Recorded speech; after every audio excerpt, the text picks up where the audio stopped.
माया नगरी मुंबई में माहिम तट से 2 दिसंबर 2022 के दिन मुंबई पुलिस को एक सूटकेस मिला।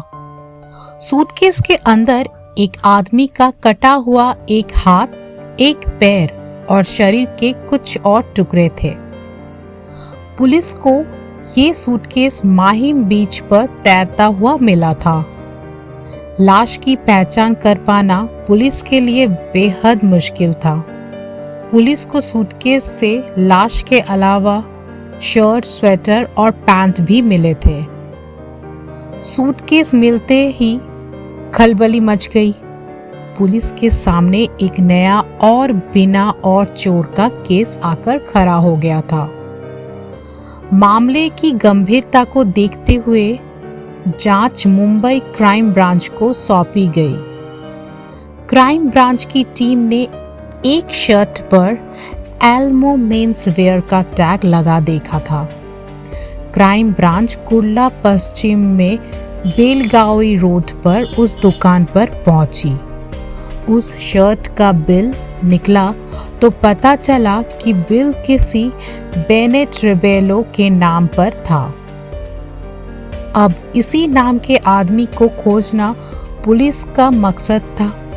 मुंबई क्राइम ब्रांच ने फेसबुक पर बेनेट रिबेले को सर्च किया और कई प्रोफाइल्स में तस्वीरें खगाली, जिसमें से एक व्यक्ति वही वाला लाल स्वेटर पहने हुए था जो उस सूटकेस में मिली थी। इस तस्वीर से कंफर्म हो गया कि ये वही बेनेट रिबेलो है। फेसबुक आईडी से पता चला कि वो म्यूजिशियन था और गिटार बजाता था। उसने अपने फेसबुक अकाउंट पर अपना विजिटिंग कार्ड भी अपलोड किया था। कार्ड पर लिखे पते पर पुलिस पहुंची। देखा कि घर पर ताला लगा हुआ है। पूछताछ करने पर पता चला कि किसी ने भी बेनेट को पिछले कुछ दिनों से देखा ही नहीं था। पड़ोसियों से पूछताछ करने पर उसकी गोद ली हुई बेटी आराध्या पाटिल उर्फ रिया बेनेट रिबेलो के बारे में पता चला।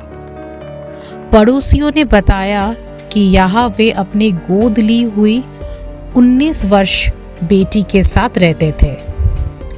पुलिस ने उसका नंबर हासिल किया और 7 दिसंबर के दिन बेनेट रिबेलो की हत्या के शक में बेनेट की गोद ली हुई बेटी और उसके बॉयफ्रेंड को गिरफ्तार कर लिया। लड़की 19 साल की है और लड़का 16 साल का। पूछताछ करने पर दोनों ने बेनेट की हत्या करने की बात कबूल कर ली। एक गोद ली हुई बेटी ने ही अपने प्रेमी के साथ मिलकर अपने पिता की हत्या कर उसके कई टुकड़ों कर डाले थे। गिरफ्तार बेटी ने पुलिस के समक्ष अपना जुर्म स्वीकार करते हुए कहा कि उसे अपने किए पर कोई अफसोस नहीं था। लड़की ने हत्या की जो वजह बताई उसे जानकर पुलिस भी दंग रह गए। बेनेट अपने घर पर अकेले रहता था। 2 शादियां की थी, लेकिन दोनों पत्नियों से अलग हो चुका था। 26 नवंबर के दिन उसकी बेटी ने अपने बॉयफ्रेंड के साथ मिलकर उसकी हत्या कर दी। उसने घटना की पूरी जानकारी देते हुए बताया कि दोनों ने बेनेट को ऊपर चाकू और डंडे से हमला किया। उसके मुंह पर मच्छर मारने वाला स्प्रे किया और चाकू से गोदकर मार डाला। इसके बाद शव को ठिकाने लगाने का एक प्लान बनाया। उन्होंने 3 दिनों तक शव को घर में ही रखा था। इसी दौरान रिबेलो के बेटी और बॉयफ्रेंड फ्लैट पर ही मौजूद थे। उन्होंने तेज धार वाले 4 चाकुओं से शव को छोटे छोटे टुकड़ों में काटा। शव के टुकड़े करने से पहले चाकू को गर्म किया गया। टुकड़ों को 3 सूटकेस में भरकर रिक्शा के जरिए मीठी नदी तक लेकर गए और फेंक दिया। जिसमें से एक सूटकेस बहता हुआ माहिम बीच पर पहुंच गया था। इस पूरे कांड में रिया के बॉयफ्रेंड का एक दोस्त भी शामिल था। रिया ने बताया कि बेनेट उसका यौन शोषण करता था और बॉयफ्रेंड के साथ उसके रिश्ते का विरोध करता था, जिससे वे तंग आ चुकी थी और अपने प्रेमी के साथ मिलकर उसकी हत्या कर दी। पुलिस ने बांद्रा कुर्ला कॉम्प्लेक्स इलाके के पास मीठी नदी से दूसरे सूटकेस को भी बरामद किया। बाद में पुलिस ने इस मामले में तीसरे आरोपी को गिरफ्तार किया। पुलिस की गिरफ्तारी में आईएस तीसरे आरोपी का नाम अली अमर मियां गाउस है। अली 19 साल का है और आराध्या उर्फ रिया के प्रेमी का दोस्त था। वारदात के अगले दिन यानी 27 नवंबर को रिया और उसका प्रेमी घाट कोपर में अली से मिले थे। दोनों ने अली को बेनेट की हत्या कर दिए जाने की बात कही, फिर उससे लाश के टुकड़े करने के लिए चॉपर का इंतजाम करने को कहा।